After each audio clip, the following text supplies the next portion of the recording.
Oh, man. Eric was so close to being first.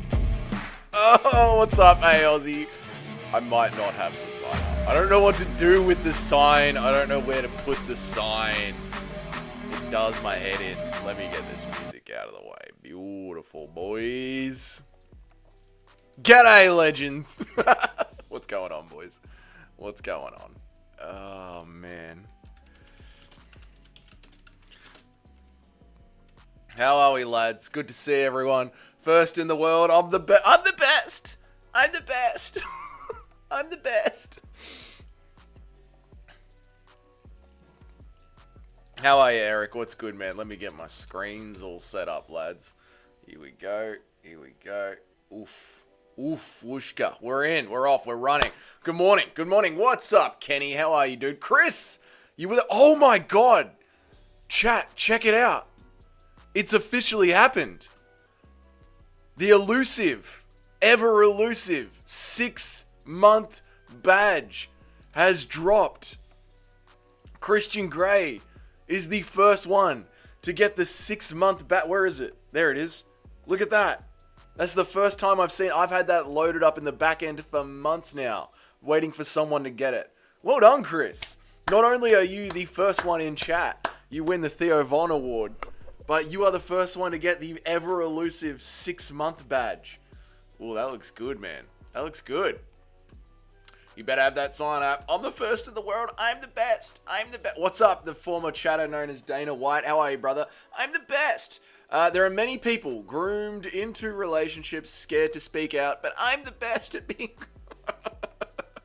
Eric says Christian Grey is a tryhard. What's up, legendary rename chatter? How are you, man? How is everyone going today? How is everyone going today? We're going to chill out today. It's going to be nice. Who's going to be watching Okatagon tonight? I checked out the time zones. It's going to be on at like 3 p.m. in the afternoon here in Australia, so I might chuck it on my phone and keep it on a smaller screen and flick over to it, or I might just, we'll see how the day plans out. It's the Christmas holidays. But who's going to be watching Okatagon? Who's going to be watching Ryzen over the New Year break? Look at Dougie with the transparent trap background overlaid like a real streamer and shit. I know, mate. And check it out. I got the fucking blurry background as well. I'm telling you, mate, 2025, we're going to be cracking some big numbers on this stream. We might get 30 people on this stream. It's going to be massive, boys. There might be 30 or 40 people live viewers. Watch out. Watch out. Where's the bloody sign? I don't know what to do. Maybe I'll get some zip ties and put the sign here in the corner. Maybe we'll get some... I'll try the zip ties and get the sign here in the corner, because you were there when we did the test runs with the sign 2 days ago. I don't know if I love it with how close the video background is. I feel like the sign is something that needs to be in the background. Yeah, I don't know. But then where do I run a cable to it? Because all this is temporary. This all pulls down. I don't know. I don't know. Maybe the sign is something that we'll save for, like, if we ever... The sign is important. Maybe the sign is something we'll save for, like, if we ever upgrade to, like, a proper Dougie's Corner office studio. Why didn't I get an award? Surely you had the most N-words yelled at you award. I didn't, actually. I didn't. And funnily enough, you wouldn't win that award. You should see Mo in the Discord. He is liberal with it in there. 2025 is the year I stopped consuming 90% of MMA commentary channel content. Oh, damn it, legendary rename chatter. I'm sorry to hear that. Well, you know, I guess this is it. I guess we'll see you in 2026 when you eventually feel like, oh, I remember MMA commentary content. Maybe I'll head back to that. So have a good year off. You know, rest the mind. Become less degenerate, because it is a degenerate community. And, you know, maybe a year off would be good for you. Yeah. Aaron, how are you, brother? What's good, man? Good to see you, dude. I hope you're doing well. Man. Let us get into today's bloody video topic, which is what we were doing yesterday. But then chat got all crazy yesterday and wanted to start talking about things. And I was like, chat, I've got a great plan for us today. We're going to have fun just bagging fighters. And they were like, no, let's talk about MMA. Really weird stuff. But this is what we were doing yesterday. I don't know who was here yesterday and who wasn't, so I'm going to do a quick recap. This is called the fighters that we want to see rise and fall in 2025 list, as you can see here thusly. Obviously, Dricus du Plessis, we need him to push on even further into GOAT status. Yeah. Sean Strickland, I hate him. It's time for you to go, Sean Strickland. You don't go to war. You jab and tape from range. You're worse than Israel Adesanya. Israel Adesanya was leg kicks from range, but at least he would do a fun dance on the way in. But Sean Strickland's entire career is the Israel Adesanya Undertaker walkout. Like, remember that one where Izzy walked out with Jared Cannonier's urn to the Undertaker music and then did the most jabby leg kick from range we've ever seen in our entire lives? That's Sean Strickland's entire career. Mr. I don't care about the belt. I'm going to put duct tape on my belt. I lost my belt on a plane. I couldn't care less about being the champ. Oh no, I'm not the champ anymore. I'm never fighting again unless you let me become the champ again.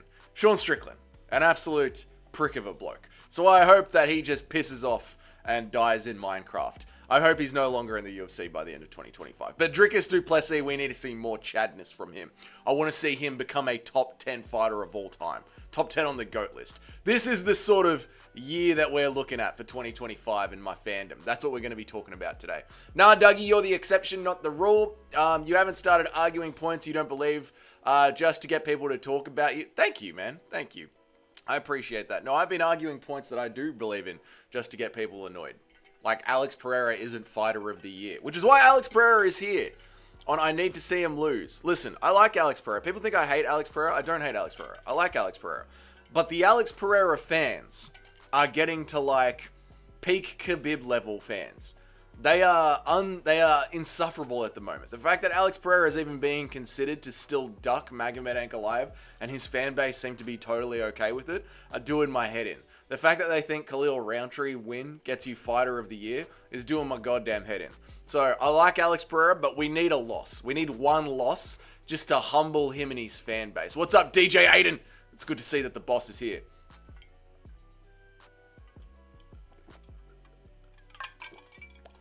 What's up, Toad? How are you, brother? I find Jamal Hill funny now, and I hope he beats Yuri, but with MMA fans... but with how MMA fans are, they'll buy into Jamal's delusion now once he is coming off a win. I noticed it starting to happen yesterday, Toad. Yesterday, I think you were here for it yesterday. We did a poll right at the end of the chat, and 70% of the chat believes that current day Jamal Hill beats Alex Pereira if they rematched right now. So yeah, I was way off on this one. I thought we were all sort of in agreement that Jamal Hill pretty clearly lost to Alex Pereira, but they were once again trying to convince me that it was controversial, the end of the fight. This is exactly where we left off yesterday's stream. It was controversial at the end of the fight, and Jamal Hill would win a rematch. I was very, very surprised by all that, Toad. So yeah, dude, I think you're right. I think the MMA fans will be very happily swayed into the world of Jamal Hill's delusion. Crazy. Now, next one up. Johnny Walker. Johnny Walker, a lot of people love to hate Johnny Walker. I really enjoy Johnny Walker. I think he's hilarious. I think the fact that he used to be a male stripper and still walks out like he is still a male stripper is goddamn hilarious. And I think he's good for the UFC. I think he's a great gatekeeper to bring young up-and-comers into and get knocked out. The problem is, when you're in the UFC and you get 3 or 4 knockouts in a row, you're very close to not being in the UFC anymore. And I don't want to see that. I want to see Johnny Walker stay in the UFC. What's up, No Chill? How are you, bro? 5 people in here. No, I can't have that. I'm going to tell everyone to... That's all right, No Chill. You know me. I don't really... The numbers in here, it's all good, dude. But I hope you're doing well, man. Happy New Year. I think the way the first fight ended was a little fluky, but Hill getting KO'd was inevitable. Yeah, I think it was just an odd set of circumstances, but I wouldn't call it controversial because, like I broke down ad nauseum in yesterday's live stream, they reset the fight themselves with that little fist bump. So, I don't want to see, like, Johnny Walker become the next Moicano, you know, go on a run from absolute nothing to superstardom. But I want him to have a good year. I want 2025 to be a good year for Johnny Walker so he can reset his position in the UFC and he can stay there and keep his job. That's what I want. So let's go. Let's have a good year for Johnny Walker, boy. We got to rally around Johnny Walker. No Chill MMA says Walker's going to die, brother. Walker is gonna die. Let's go. That's what I don't want, No Chill. I want him to have another good... Don't you enjoy watching Johnny Walker get knocked out like a fucking Grand Theft Auto character? I know I do. And we can't have him on a 5-fight losing streak. Otherwise, he's going to get booted out of the rankings, booted out of the company faster than Muhammad Mukayev. We don't need that, mate. We want Johnny Walker to have a good bloody year, man. Let's get him back in there. We want him to have a good bloody year. Next one up is also Paulo Costa. Paulo Costa, I've just made a video talking about every single fighter that shouldn't be in the rankings anymore, and I put Paulo Costa in there. Look, Paulo Costa is a great meme lord, but we need him to have some wins to have him around. Like right now, Paulo Costa doesn't deserve his place in the rankings, and he hasn't won a fight, a legitimate fight, since 2019. His last win was Luke fucking Rockhold in 2021 or something. Luke Rockhold cannot be your last win. Costa versus Dolidze, that's what I'm talking about. No chill MMA. That's what I'm talking about. Paulo Costa, yes, boys. Yes, boys. And then another 2 wins from Paulo Costa. We get him back in front of the media, back headlining Apex cards, and then, you know, he's memeing away, and the media that are offended by everything that he says go, Mr. Costa, you said that your opponent was a liberal soy boy? What did you mean by that? And we get the classic Paulo Costa.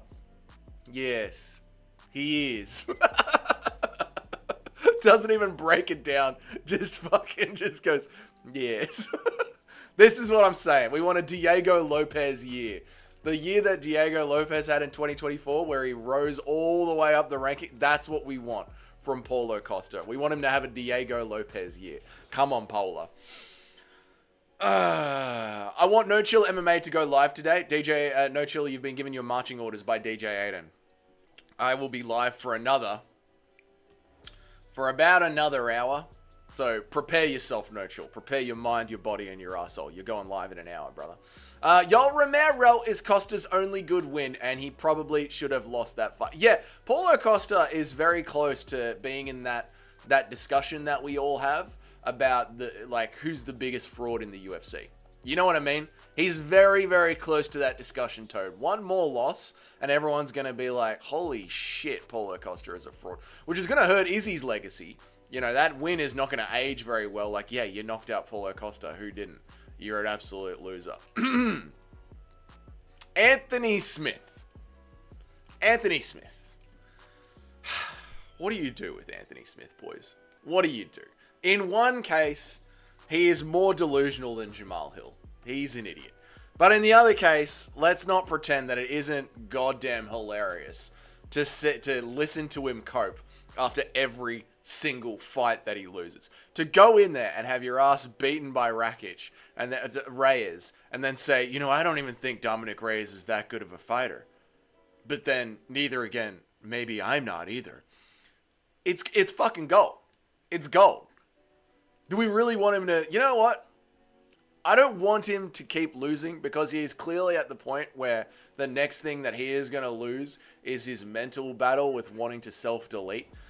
That is the next stage. That's the next loss that he's getting. So I'm going to put him very, very low on the let's go tier. Just above meh.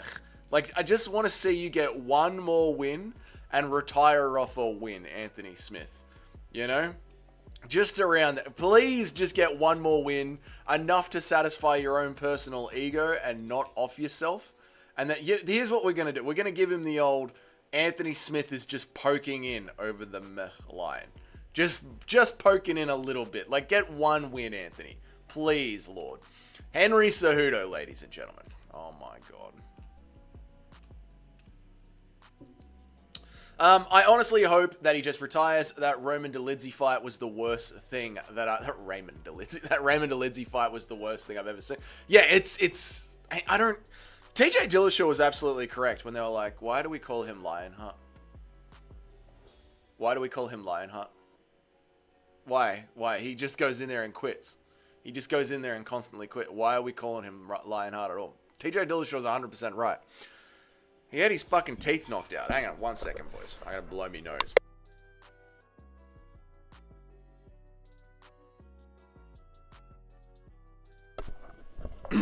Let us press on. Oh, goddamn Henry Cejudo, boys. Henry Cejudo.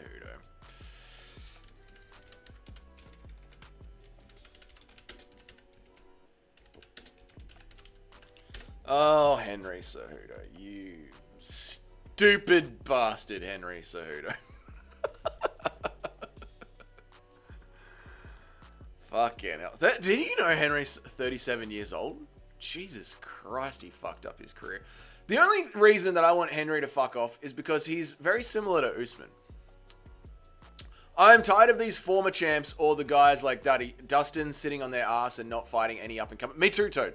Absolutely, me too. You should be, like, the higher up the rankings you are, I believe the more active you should be. Like I said, I think if you don't have a fight scheduled to happen within a 12-month period, you should be kicked 10 points from the rankings. And I think if you're in the top 5, that should go down to 6 months. Every 6 months, you should be scheduled to fight.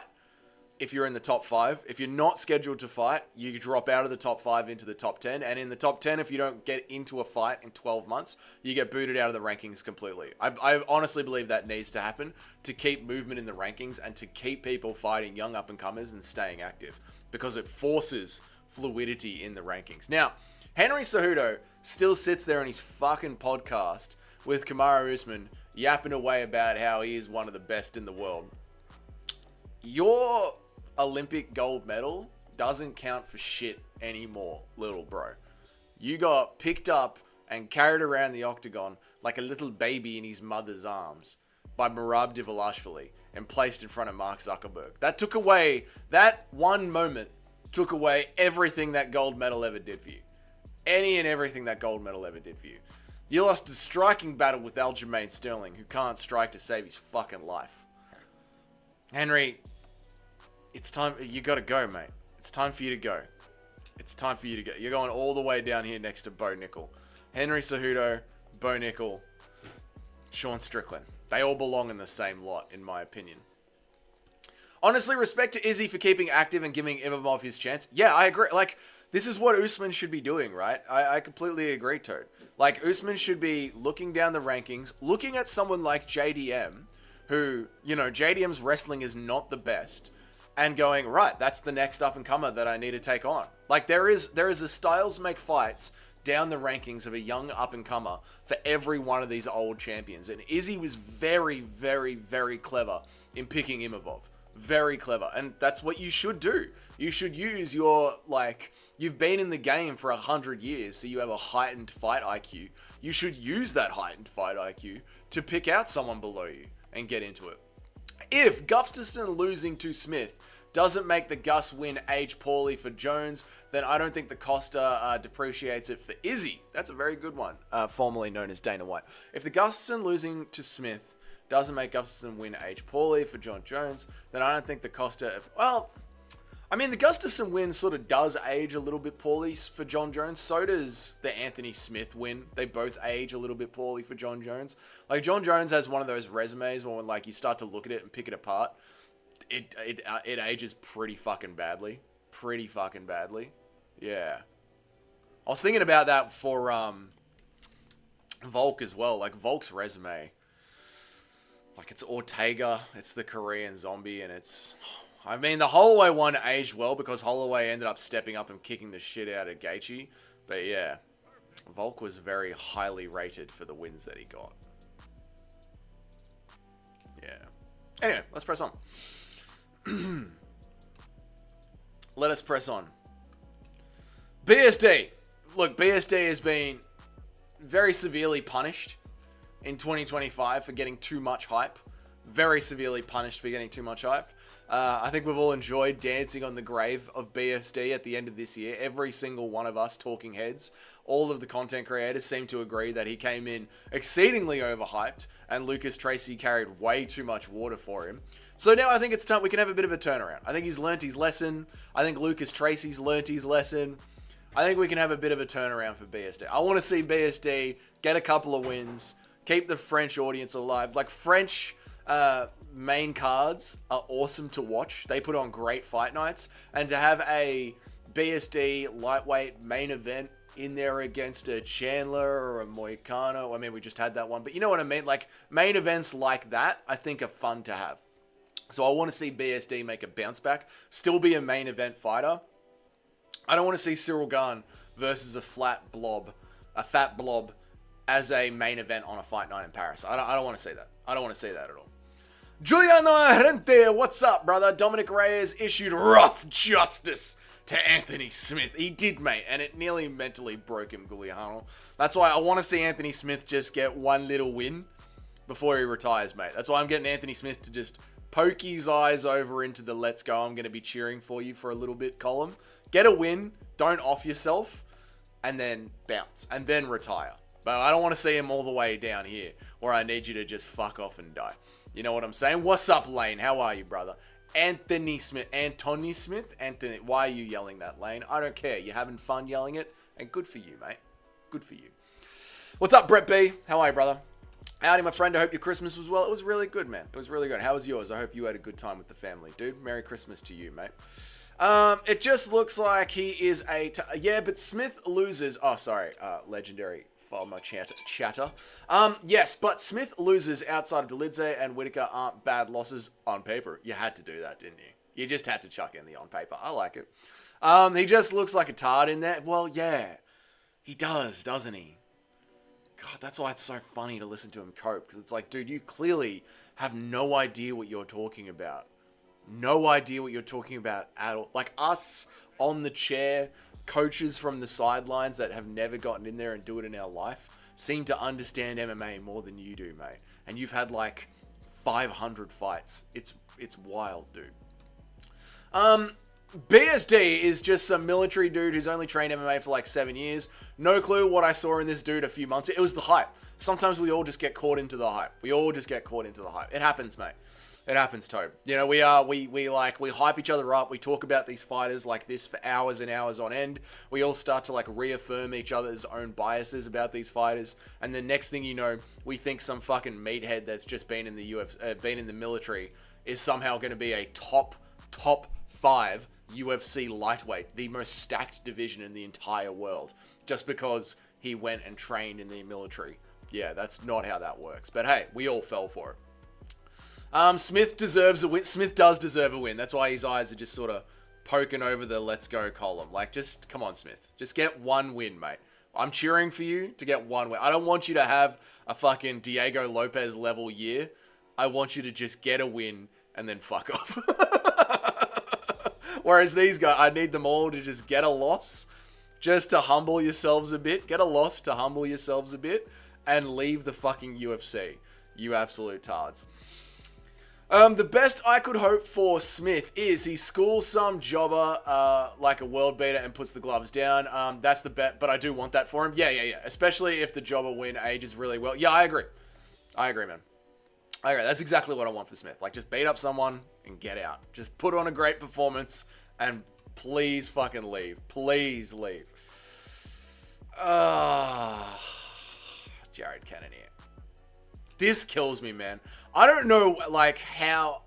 I don't know how this happened to me. I don't know how this happened to me, guys. I need someone to explain this to me. Like, after the Jared Cannonier-Izzy fight, I blamed them both for that. I blamed Cannonier just as much as I blamed Izzy for, quite frankly, being a pussy and not biting down on his fucking mouthpiece and getting in there and putting Izzy away. Like, try. Like, dude, this is a world fucking title. Try. Press forward down the center line. Be Dricus du Plessis against Sean Strickland. Be willing to get hit a couple of times to land your shots. And he didn't fucking do that. And I was done with Jared Cannonier. But then I saw this 40-year-old workhorse just keep grinding away and keep taking on contenders and keep winning. And right when he was pretty much undeniable to be the next one for the title shot, the best referee we have in the game, Herzog, fucking robs him. It kills me, man. I feel horrible for Cannonier. We needed to get him a win. We need to get him a win. We have to get him a win. We have to. Cannonier. I don't know what happened, but you turned me around. I became a fan. I don't think Smith beats a single UFC light heavyweight. No, neither do I. At Lane, you deserve an endless string of losing best mate. Kaio School Jarrett. I know, dude. I know. I need to see him get a win. I'm picking Cannoneer over Robocop. That's the thing. I really like Robocop. Robocop's been one of my sleeper favorites for a fucking while. I really enjoy Robocop. It was one of the few fighters that I watched before he came into the UFC. So I'm picking Robocop out of that one. I'm a big Robocop fan. Yeah. Fuck you. Fuck you. You not a fucking Serbian. You, what do they call it? You Serbian valor stealing. You Serb fan merchant. You haven't got that Serbian blood in you, which is just put your head through a fucking wall and keep trying no matter what.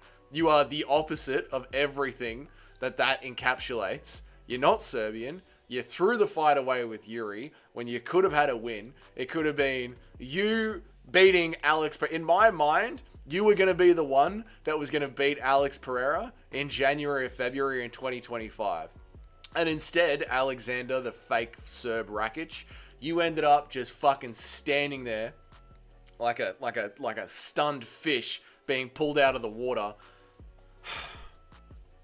and letting Magomed Ankalaev pace you up from range when you're meant to be the leg kicker. You're meant to be the leg kicker, motherfucker. You're meant to be the one that fights and leg kicks against Magomed Ankalaev, and you let him pick you up from range. It was you versus Magomed Ankalaev, and you're the one that fucking made it boring. Fuck you, Alexander Rakic. Fuck you. You're going right at the fucking top. You're going right at the top. Fuck off. Sick of you. I wish Cannoneer found a nutritionist like 5 years before he did. I really like Cannoneer when he's not talking about crystals and other the woo shit. I agree, legendary rename chatter. I completely agree, mate. That's the thing. Like he has endeared himself to me, and I feel bad for the direction in which his career seems to have ended. It kills me. So yeah, let's get him a win and let's get him back. Let's get him a win and let's get him back in there. Let's get him rolling again. All right, who we got next, boys? Who we got next?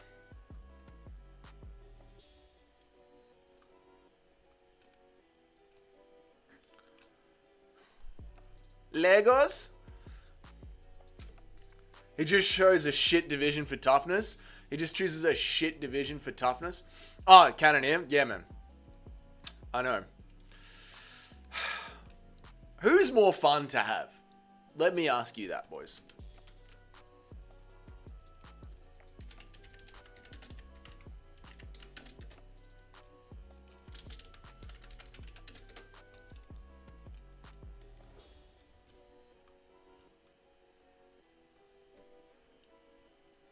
Let me ask you this, boys, right? Let me ask you this, boys. Who is more fun to have as a champion, right? Moreno or Pantoja?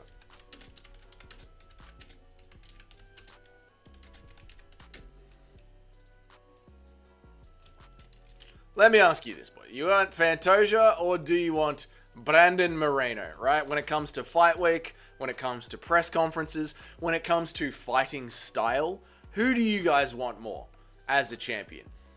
Who do you want more as a champion? It's a pretty obvious question. Don't listen to Lane. He's wrong. Lane is wrong on this one. I'll let you know right now, Lane. You've gotten the answer wrong, but that's all right. You're a valued member of the community, and I still respect you for it. But you are wrong. Brandon Moreno is the right answer. He's more fun on Embedded. He's more fun at press conferences. He's more fun to watch with his boxing style. And let's face it, Alexandre Pantoja, he's bloody old, mate. Alexandre Pantoja is... How old is Pantoja? Pantoja's 34 years old. Brandon Moreno is 31 years old. He's just been through some incredible war. I want Brandon Moreno right up here next to Dricus du Plessis. I want him to go on another run. I want him to snatch the title. This is what we want to see. We want to see Brandon Moreno go on another run and reclaim the belt.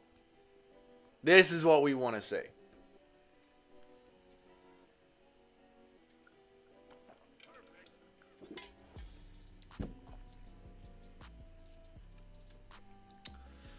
Middleweight isn't for tough guys. Source is, the facts are, Paulo Costa, yep, Romero, yep, and Cannoneer. Yeah, it's true. It's true. It's true.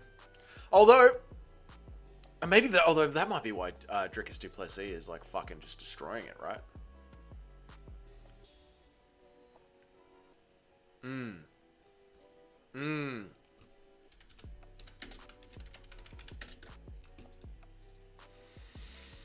That could be why Dricus du Plessis is just destroying it. Because he is just fucking tough guying his way through the entire division. He's just tearing it apart. Just the whole way.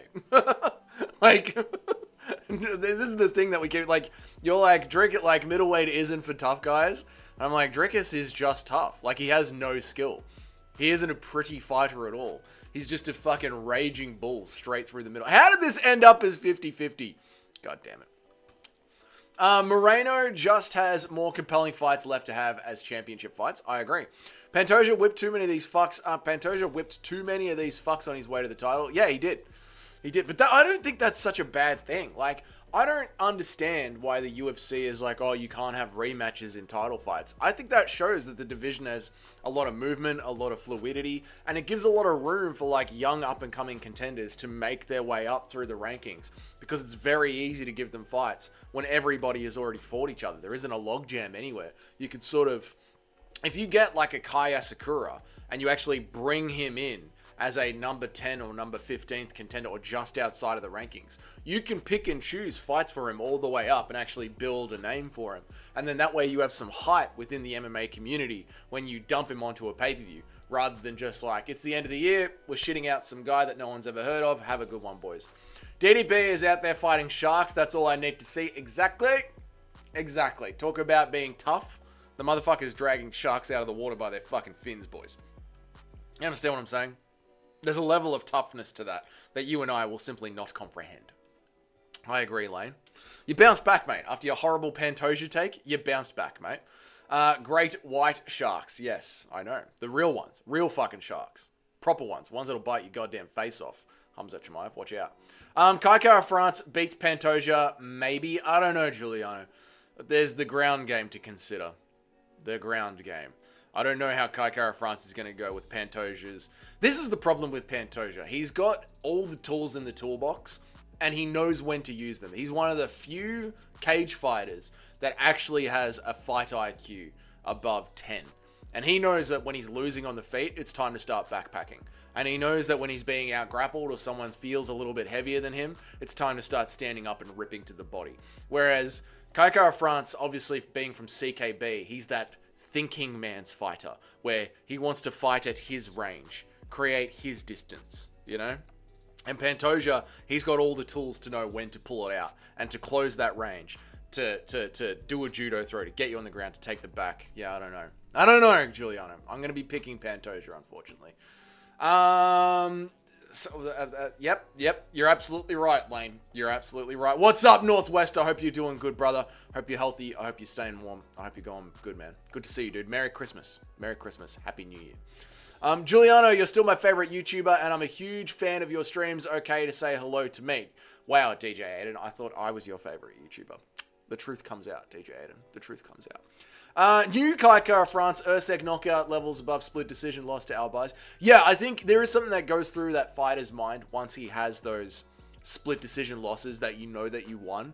It's, right, I need to start sleeping, motherfuckers. You know, Masvidal went through a very similar thing, famously. So, yeah, dude, that might be the one. But then, that's the thing, like, he's going to have to get in close, try and start to put those combinations together on Pantoja. And that's when Pantoja's going to go, oh, losing the striking, engage grappling. Like, Pantoja, he's criminally underrated on the pound-for-pound rankings, purely because of his fight IQ.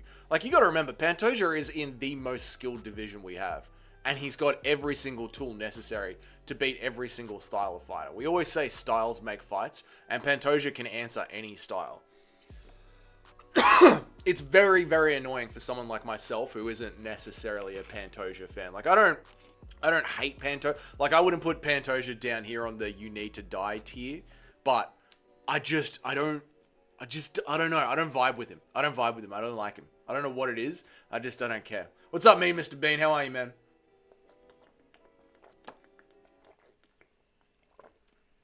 Toad says, Kai can maybe chin Pantoja. Let's go over here. We're talking about Pantoja. Let's get into a chatting let's wrap, boys. We'll get back to the tier list in a second. Kai can maybe chin Pantoja, but he's a strawweight and he will just get out-muscled. That's exactly what I think is going to happen. That's what I think. I think they're going to play around on the feet for a little bit, and then Pantoja's going to be like, I don't love the speed here. Down to the ground we go. Backpack time. Yo, doggy, sorry I'm late. You're all good, Mick. It's good to see you, man. I hope you're doing good. These streams always stay up in the public, so you can go back and listen to whatever you missed, man. But yeah, we've just been hanging out, chilling. I hope you're doing good, mate. You're hanging in there. It must be cold as shit, Northwest, so please stay warm.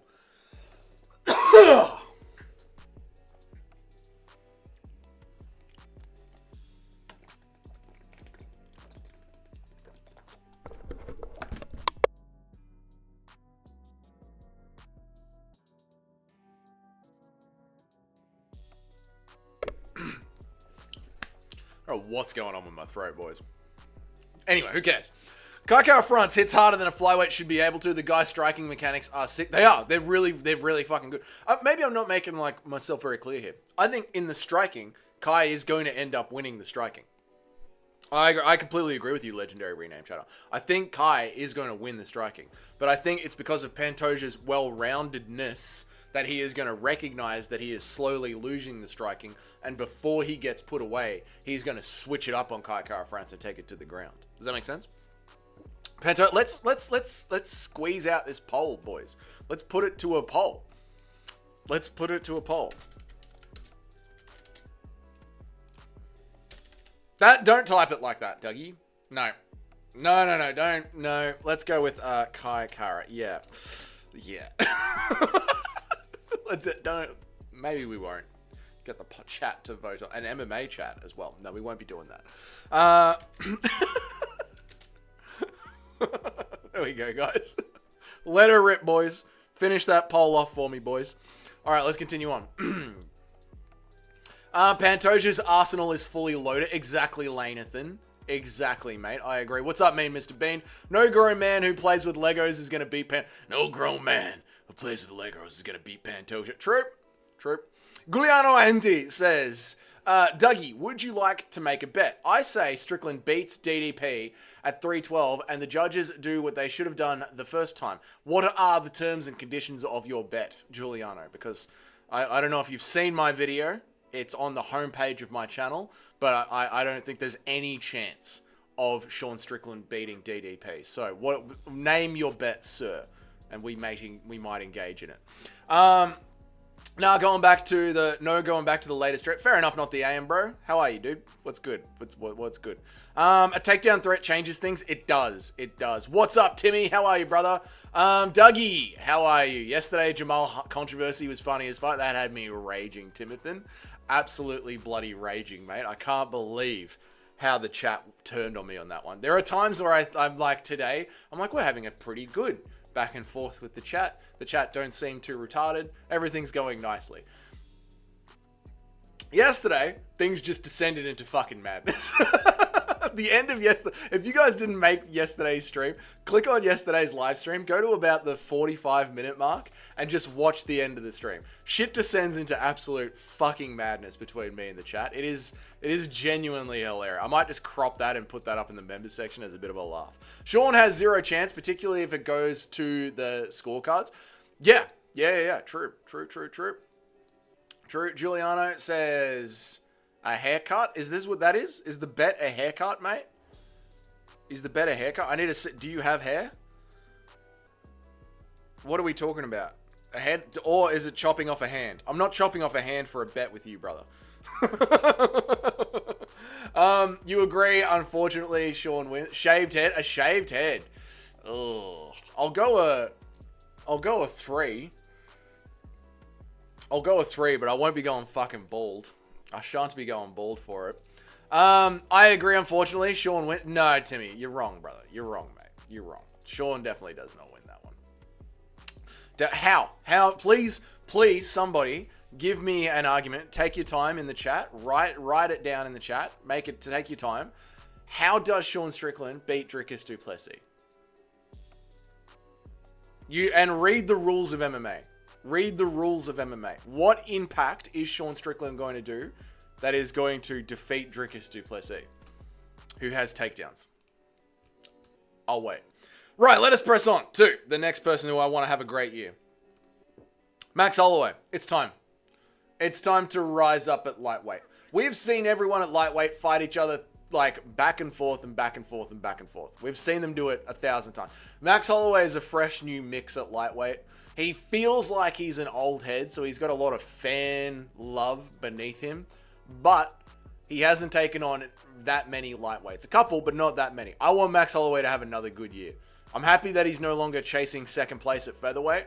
I want Max Holloway to have another good year. His fans were humbled last year, which is great because his fans were getting to Alex Pereira levels. But I want Max to bounce back and have a good resurgence. If you win, $320. If I win, you make a 3:12 video about the arc of your grievous mistake. A 3-minute 12 video. Why 3 and 12? Okay. About the arc of your grievous mistake. All right. So, let me just get this clear. If Dricus du Plessis wins, you will give me $312. If Sean Strickland wins, you want me to make a 3 hour and 12 minute video about how I came to the conclusion that Dricus,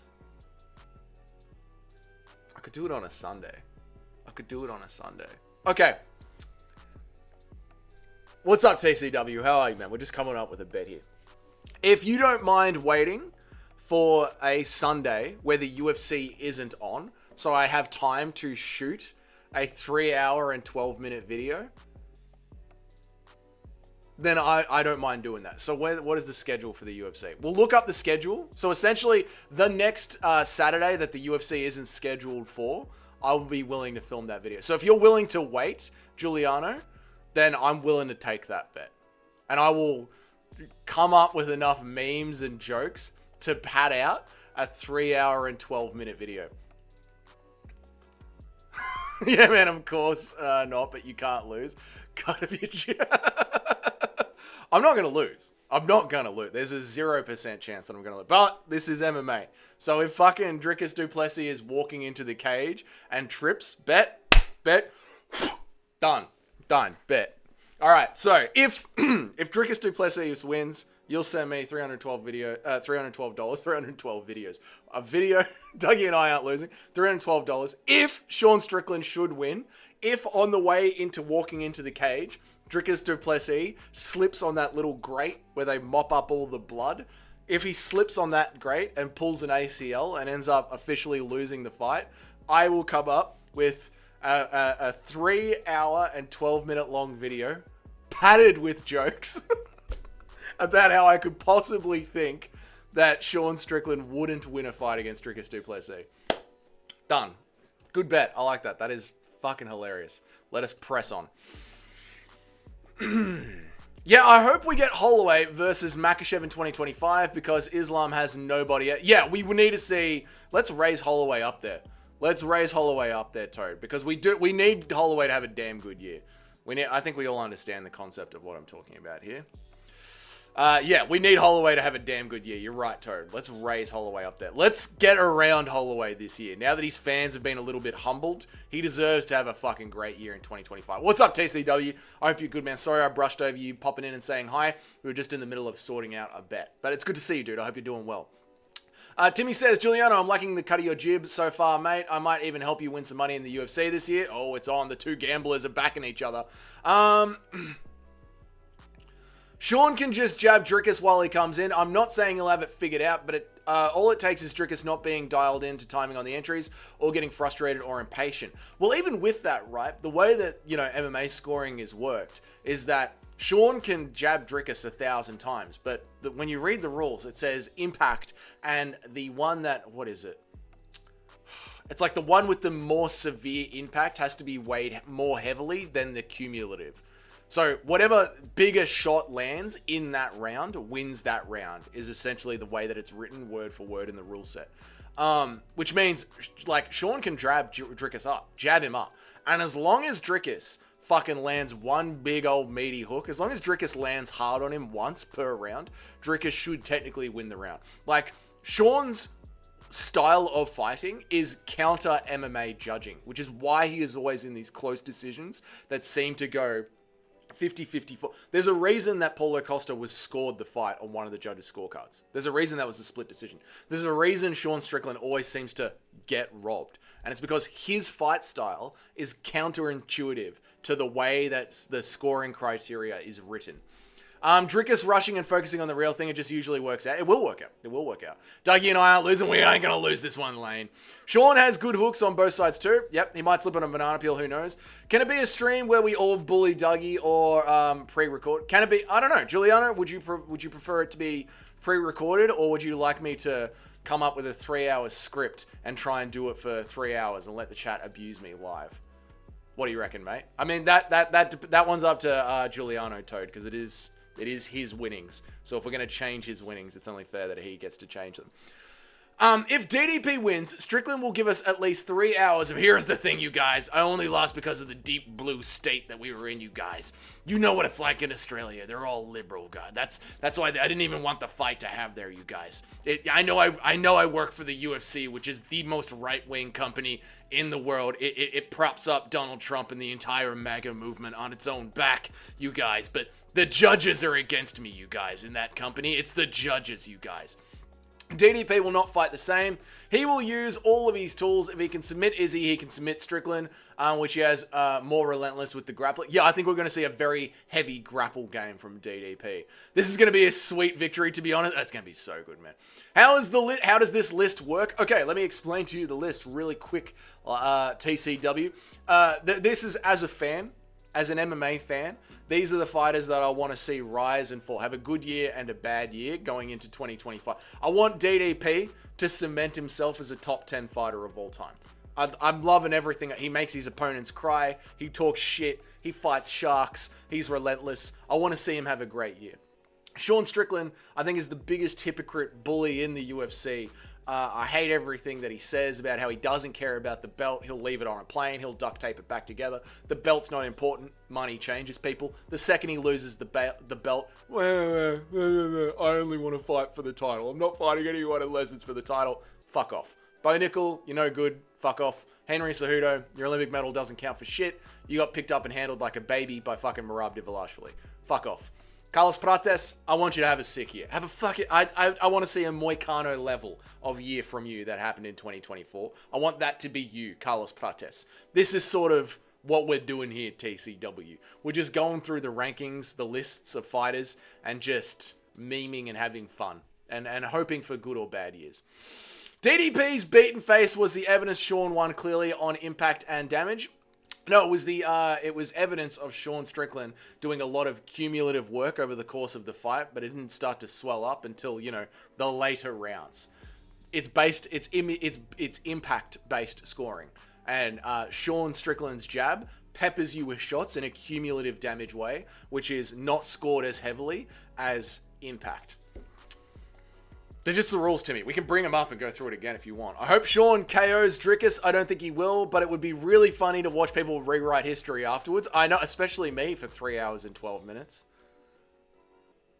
I'm going to have to do some shit talking. Sean would have won the last fight if he didn't lose.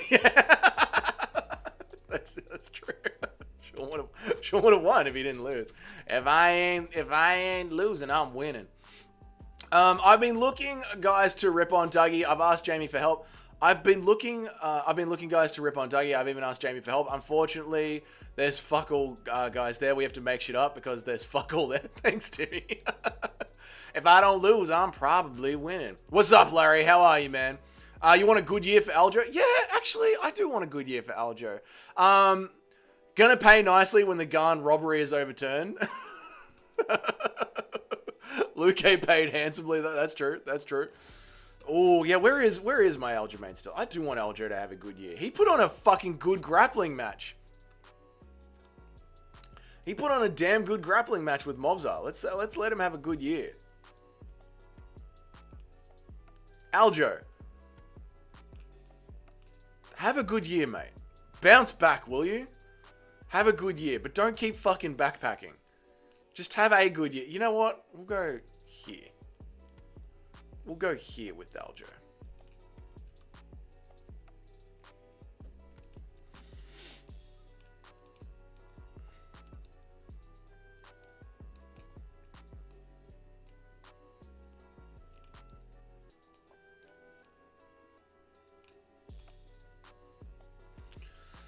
Immediate over cumulative means big meaty hooks over pillow jabs and teeps. Thank you for surmising that for me, Toad. I needed that. Yes. Which is essentially styles make fights.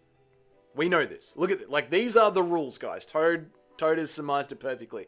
Immediate over cumulative means big meaty hooks over pillow jabs and teeps. I know that Dricus's face by the end of the fight looked swollen, but the judges hand in their scorecard at the end of every single round. We all know as MMA fans that styles make fights. We all know that styles make fights. Dricus's style versus Sean Strickland's style, if you read the rules and if the judges are reading the rules, essentially guarantees him the win over Sean Strickland 9 times out of 10, 10 times out of 10. Dricus's style simply beats Sean Strickland's style every single time. Every single time. And Sean Strickland's style is counter to the judging, because Sean Strickland's style is to stay defensive, to jab, and to teep. And the rounds just slowly tick by. So if any of his opponents land a decent amount of shots on him and take him down, it's very easy to score the round against him. Very, very easy. What's up, Yog? How are you, man? Thoughts on Alexa Grasso's fate? Haven't thought about them today yet, but you never know. It's still early. It's only 11:30.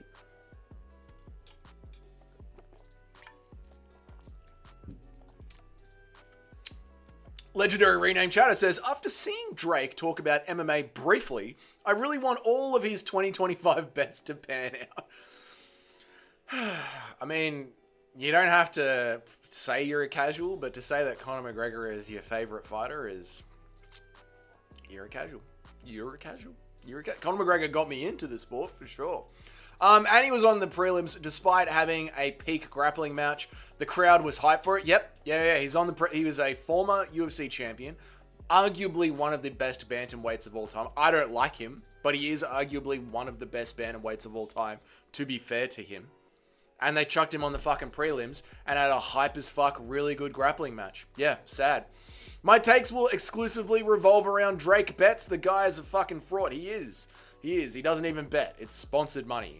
He's just promoting stake.com, is it? I listened to a bedtime MMA video yesterday and he predicted Sean dropping Dricus, but still ultimately losing. I can see something as unexpected as that happening. That would be fucking wild. If Sean Strickland drops Dricus du Plessis and still loses the round, that'd be wild. Bedtime story is going to be coming true, Larry. Who knows? Giuliano Ahente, good on you, bro. I was up 15k in November for the year and ended up at 11.8k. Got some big long shot wins that were easy picks to me. Murad, Bilal, Moicano, Paddy, and the BSD Fraud check. Nice one, mate. Check where most of it went. Nice. Let's just do an actual damage-based scoring instead. Whoever has the cheaper hospital bills for the next 60 days wins the fight. Kind of makes it hard to come up with a winner on the spot. You can't really overturn fights that way. Lay this to the chat, please, Dougie. Then put a poll up on Impact versus... Okay, lay this out to the chat. In what way, Timmy? Like... Well done, bro. You're using a super system for all of that. What do you mean? Like, what do you want me to lay up to the chat, Timmy? Write it in a sentence in a very, like, clear and concise way, and I'll lay it up to the chat. Feels... Oh, I thought you were Yog because you were purple made Mr. Bean. My bad. Feels sexist putting Shevchenko in the please just die tier list. But at 125, she's just starting to get fun without it. Yeah, no. We need Shevchenko to fuck off. We need, like, it's not sexist to be like, you need to fuck off. Like, she has figured out, again, she's used her superior fight IQ and her time in the game to learn that, like, I just need to wrestle. I need to out-wrestle my opponents. This makes bad fight, but I win belt. We can't have that. So, Shevchenko, thank you for your service, but fuck off now. The one thing that really needs more nuance is the criteria. Big shots don't always do any immediate damage. Imagine how many decisions Max would have lost if they had said his opponents landed the biggest shots that did essentially nothing, were worth more than him slowly wrecking them with low pally volume over the... Yeah, no, I get it. Like, a Max Holloway fight, he is exceedingly putting on more damage. And if someone does land a big shot against them, then the way the rules are written, you could give it to the other guy. So I agree with you. I don't think that the way the rules are written are correct right now. They definitely need some work in them, Larry. I completely agree with that. I'm just arguing the point that when you look at Sean Strickland's style and you look at Dricus's style and then you read the rules, it's pretty obvious to be like, Dricus has got what is required to win this fight most of the time. The link underneath.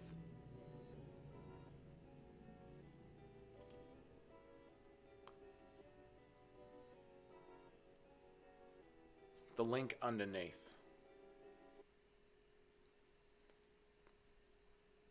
I don't know what you're talking about. I do like the idea. Maybe that could be used as a bias for getting bad decisions over. I do like that idea.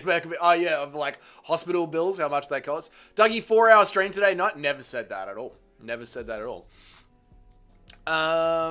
It's called mixed martial arts. Maybe fighters should learn how to defend. It's called mixed martial arts. Maybe fighters should just learn how to defend takedown. Yes, they should. Can we get a hot tub stream? I don't have a hot tub, Bilal's good eye. How are you, brother? What's good, man? I don't have a hot tub, but next time I'm in one, maybe I'll take the phone out and go live from my mobile. How would you like that? I was shitposting me pretty bad method since a lot of people fight injured and get those injuries exuberated, or just addressed after the fight. Make sure you show up on fight night. True. The hot tub stream. The chat wants it. The chat demands it. Shavkat Rakhmonov.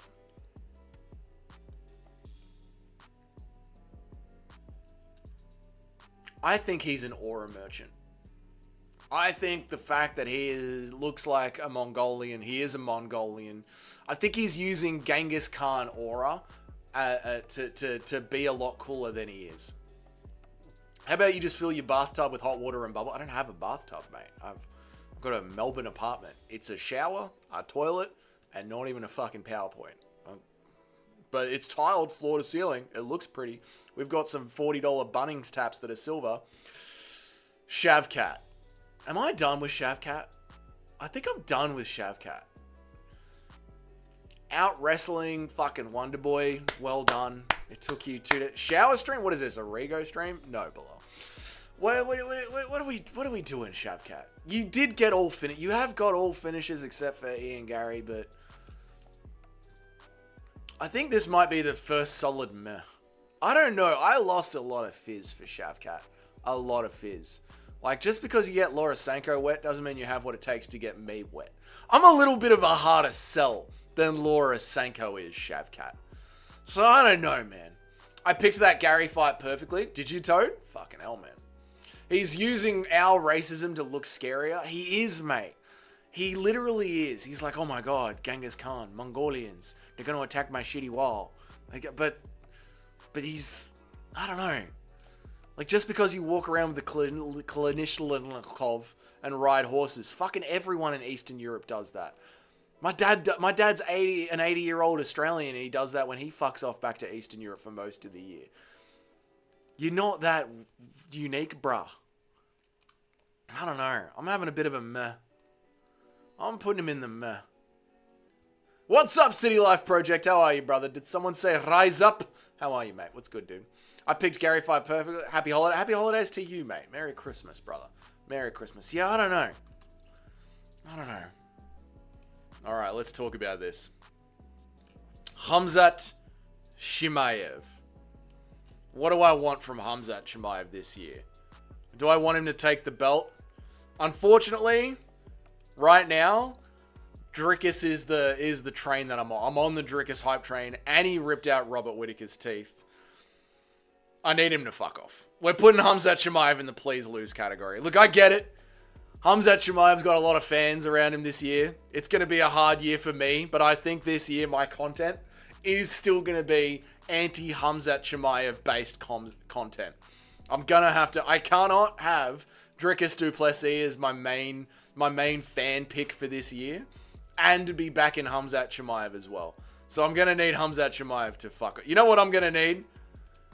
I'm going to need Israel Adesanya to fight Khamzat Chimaev and be the one to beat him.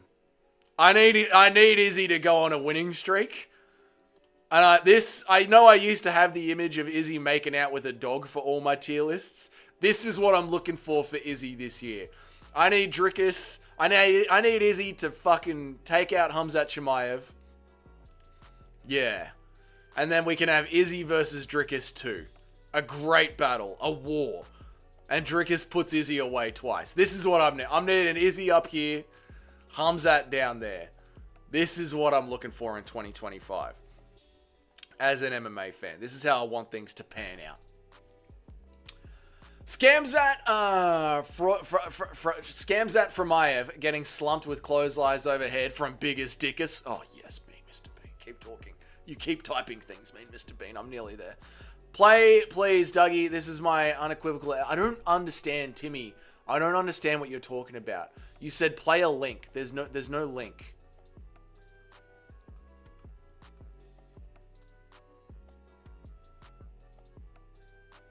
There's no link. Tim, I'd love to play along with you, mate. But I don't see what you're talking about. I don't know if YouTube's blocking it. I don't know if your link is getting blocked or something. But yeah. I'm sorry, bro. I'm sorry. Me, Mr. Bean, it's not... Khamzat will be fraud checked. Oh, I hope so. God, I hope so. God, I hope so. It's not about Sean and Drickus in general. This link. Okay. There is no link, Tim. There is no link. You can see what I see on the screen. There's no link, dude. Do you want me to go to your channel? Is that what it is? Let me go to your channel. Is that what you mean? This link, as in your channel? Go to channel. I'll make sure it's off the screen. 2 weeks ago. No, there's nothing there, mate. Put it in the Discord, brother. Put it in the Discord. Links do not appear. Post it in the Discord. Yeah. Yeah, put it in the Discord. Yeah, it might be on your stream, but it's not on ours. Me, Mr. Bean, it's not about Sean and Drickus in general. Just think about it in terms of someone you like who is more of a volume striker, or even just someone you're neutral on. Yes, yeah. I'll send it in the last... Okay, do that. Do that to me. Yeah, like, if... Hang on, what are we talking about here with Larry? It's not about Sean and Drickus in general. It's just in terms of someone you like who is more... Yeah, the rule set, it goes against volume strikers.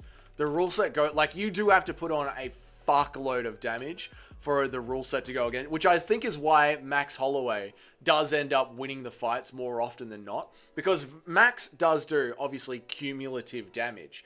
But his opponent doesn't land great on Max. You know, Max is the one that's really, like, bloodying up the face and fucking them up. Whereas, when Sean Strickland fights, he is doing cumulative damage, but his opponent is also landing on him, you know, back and forth pretty well. So with Sean Strickland, they never, like, a Sean Strickland opponent never looks like a Max Holloway opponent. You know what I mean? Like, Jared Cannonier doesn't end up looking like Max Holloway.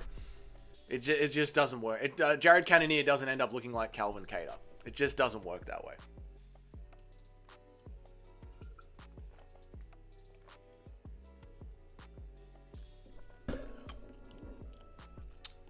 This also just goes back to why impact is the term used in the criteria and why it's better. You can say the guy landing bigger shots is having more impact on the fight if they're making their opponent hesitate and be less effective, even if it's never actually wobbling them, you guys.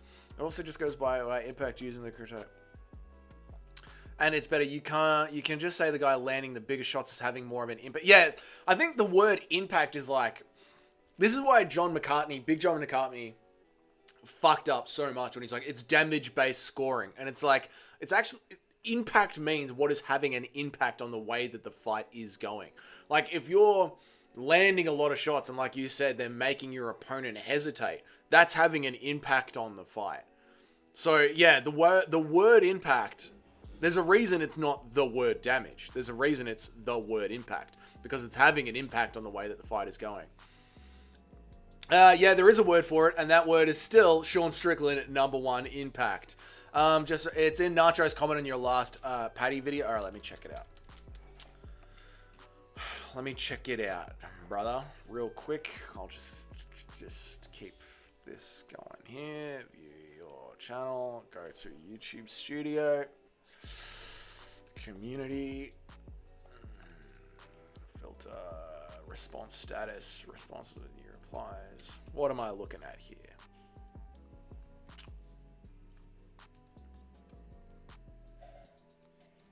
It's not coming up there. Timmy, I'm sorry, dude. Send it on the Discord, dude. Send it on the Discord. Impact equals damage, right? Sure. No, well, it can. That is one way.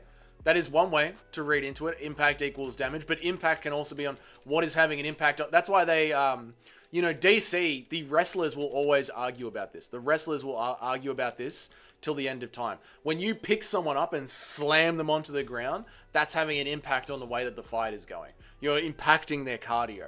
Like, you're impacting the way that that fighter can continue to wrestle and go forward. That's DC's argument to it. Like, effective grappling is having an impact on the fight.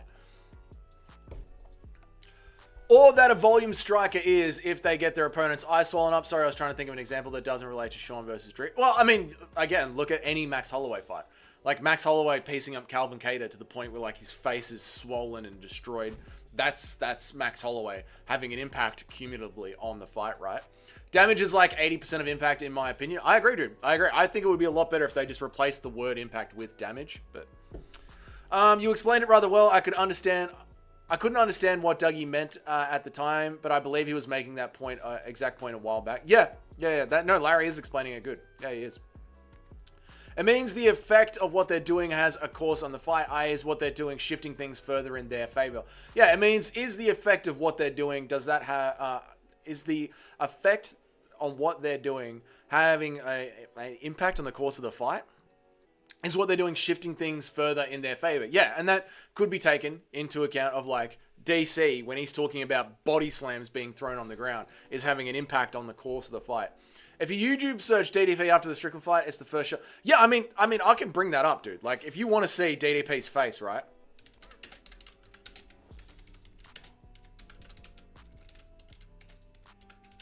We can bring that up right now, right? DDP's face post Sean Strickland.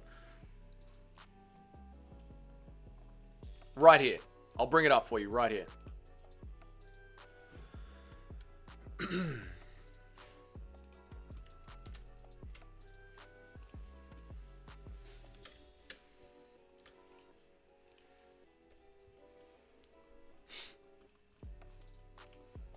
Boom. That's DDP's face after Sean Strickland, right?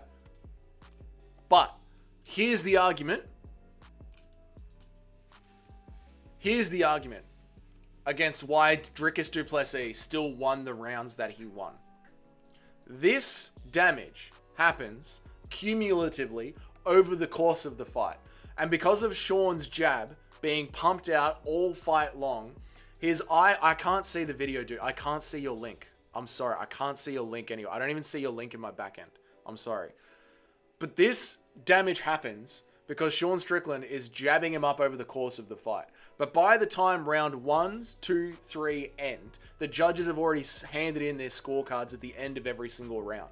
So with this damage, with the eye not swelling up and being this destroyed in those first 15 minutes, with it taking time to build up, to start swelling, for the redness, for the blood, for all of that to happen, a couple of rounds are already in the review mirror.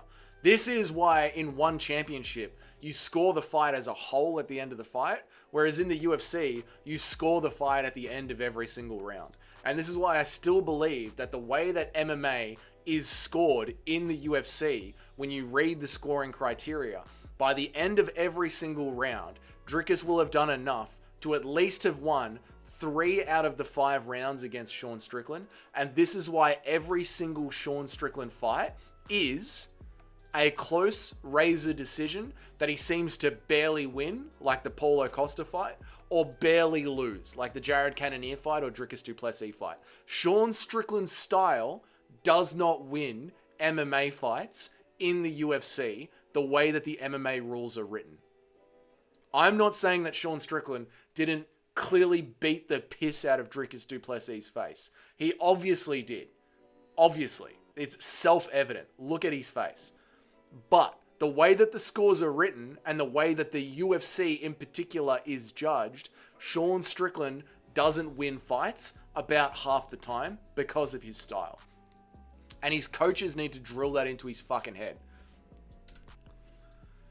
This would be more productive if we could think of someone other than Sean Strickland to relate to, because there's so much bias against him. But Max pretty much always looks worse after fights than Sean. Yeah, Max. Yeah, Max is a really good one, Larry. Max is a really, really good one. He's very similar to Sean Strickland, where it's all cumulative damage. Sean did that damage in round two. Fight was won on that. Sean did that damage in round two. Was it visible? Was it that? I don't think it was that visible by round 3 and 4. His eye wasn't that swollen in round 5. If it had been in the fight, he probably would have been stopped. Ignore the eye, and DDP won clearly. The rules are fine. I'm testing something. Ignore this message. Okay. It actually reached like 96% of that level before round 3 started. Okay. It's simple to me. Look at Sean's face, then look at DDP's face. It's clear who won on impact. But it's not... Again, Tim, I get what you're saying, but we don't... It's like we're talking about a different sport, right? Like we're talking... Like... The way that the sport is scored is you score the round at the end of every 5-minute interval. Like you score the fight at the end of every 5-minute interval, which we call rounds. Then you add up the rounds. Like I agree with you. I agree with all of you guys that if you just looked at Sean Strickland after the fight and you looked at Dricus du Plessis after the fight, schoolyard rules, you'd go Sean Strickland won that fight. I agree with you. But the way that the way that we scored the sport that we watch, it's not written that way. It's written that Dricus won the fight. And Dricus is going to win the next fight because of that. Michael Bisping versus Dan Henderson fight 2. Fuck, that's an old school reference. What's up, Two Smelly Fingers? How are you? Michael Bisping, that was one of the first fights that I watched at a pub. Yeah.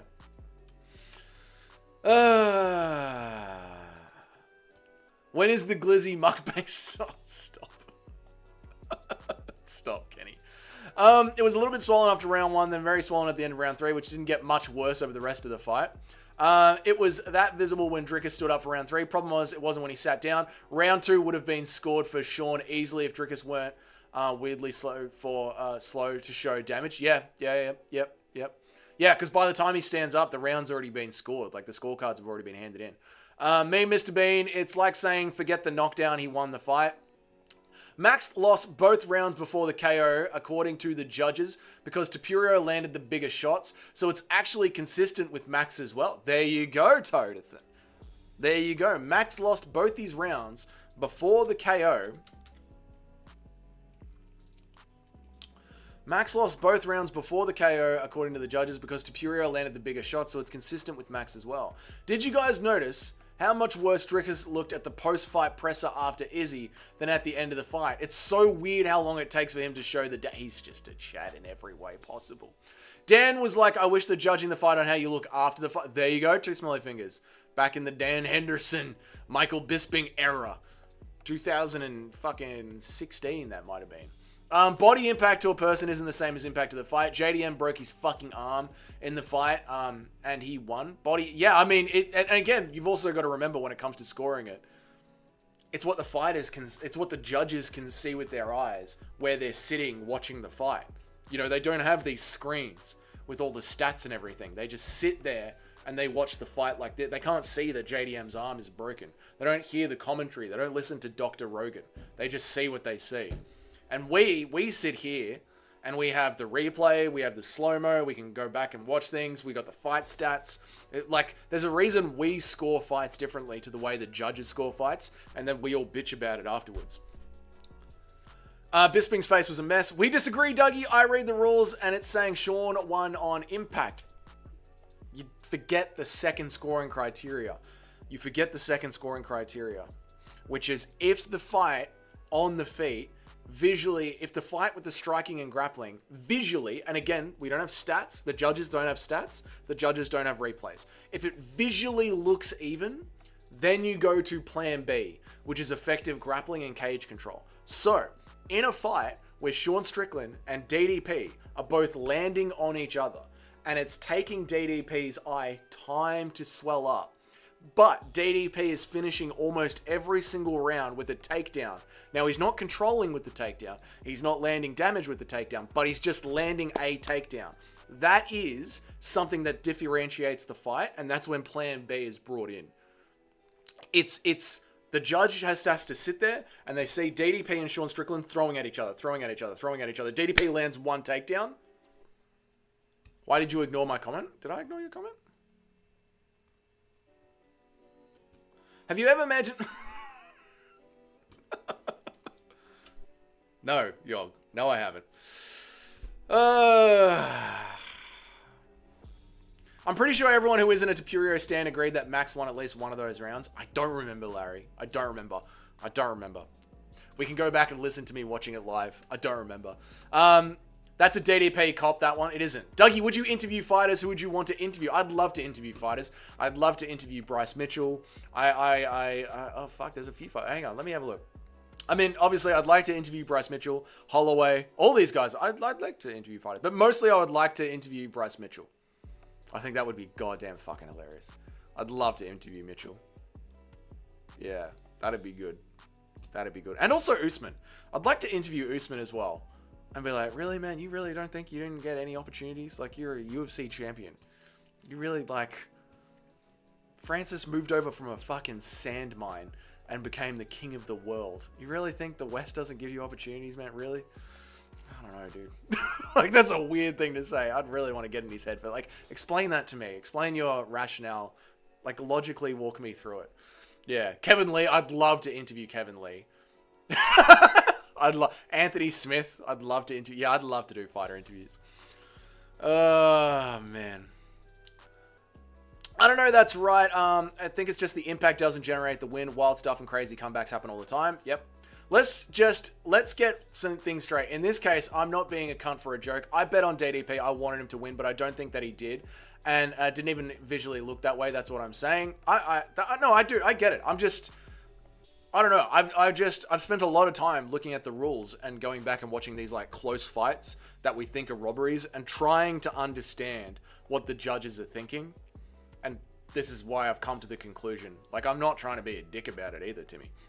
I'm just saying, like, fuck, it's written right there on paper. It's written, like, the reason that these decisions are going this way is because, like, you and me and Guru and the Weasel, we're all going back and we're watching these fights and we're like judging them on schoolyard rules. Like, this guy clearly won it. Like, Sean, look at Sean's face. Look at Drickus' face. Sean clearly beat the piss out of Drickus. But that's not the way it's written. That's not the sport that we're watching. You know what I mean? I remember both rounds of Holloway to Furia being close, so I said 1-1 to be safe, but 2-0 Ilya is reasonable. Yeah, I don't remember what I said, Toad. I don't remember what I said, yeah. I would love to see you interview Bryce Mitchell. I didn't expect that choice, but I'd love to see it. It'd be so good, man. Me and Bryce would be so good. Usman would go all crazy eyes on you. Yeah, maybe, but I just feel like... I would be... It's like when Rogan said that he wanted to interview Kamala. It'd be like, I would be genuinely curious as to, like... Please help me understand where your mind is coming through on this perspective.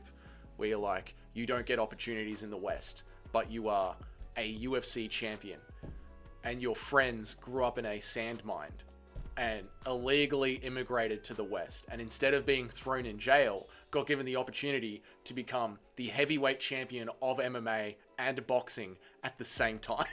Like, please walk me through that. What's up, DJ Aiden? On paper, I'd love you to interview Anthony Smith. I'd love to interview Anthony Smith. I don't really think it looked that even in most of the rounds. It was clear that a lot of Drickus' shots were whiffing, but maybe not from the angle that the judges were seeing. That's the other thing. What are the judges seeing? That type of thing is why I think they should be watching the same camera feed we do, sitting in a room in the back where they also can't. I completely agree with that, Larry. A lot of sports, particularly here in Australia, they have this thing called like the booth or the room. And I think the Aussies stole it from the Americans, where like the judges should be sitting in like 3 soundproof, almost voting booths, 3 phone booths. Like when you go and see your dad in prison and you sit in those phone booths, the judges should be sitting in 3 of those, 1 each, soundproof with a screen, and it's the same feed that we have, the exact same feed that we have. And they should get the power to see a replay the same way that we see the replay. And they probably shouldn't get to see the shots because the shots can be misleading. And how many shots landed doesn't really depict like the impact of the fight. So I don't think they should see the shot counts. But I do think they should just have a feed. And you know that muted feed that we get on YouTube sometimes where it's no commentary? They shouldn't have any commentary because the commentary can be very, very biased. So it's just them, a black room with the same feed that we're watching and the same replays that we're getting. And that's it. And that is it. And maybe the fucking scoring criteria On a fucking posted note. That type of things, yep. Yeah, I don't think we'll stay on that topic, Legendary. We'll just move on. Dougie assumes he's going to come here and get thrown in jail. The MMA judges need screens with replays to break everything down. Every sport the judges watch replay screen. Yeah, they should. That's it, boys. Been about an hour and 20 minutes. I'm out of here. I'm going to go make a video. It'll be released tomorrow. So tomorrow's video is going to get recorded now. I'm going to get out of here. You boys have a good afternoon and a good day. Go watch Octagon tonight. I'm sure it'll be on that streaming website that we all use. Go watch that one. It'll be great. Maybe without audio, not without commentary because of the crowds. Yeah. Maybe without audio. Yeah, I agree with that. That's cool. They don't do that on under. They strike cunts definitely, especially because they aren't even in the final.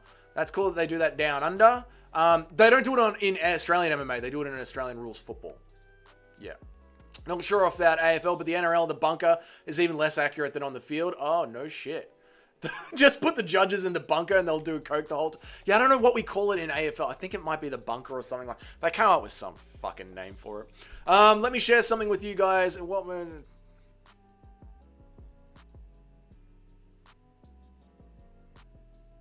Cool.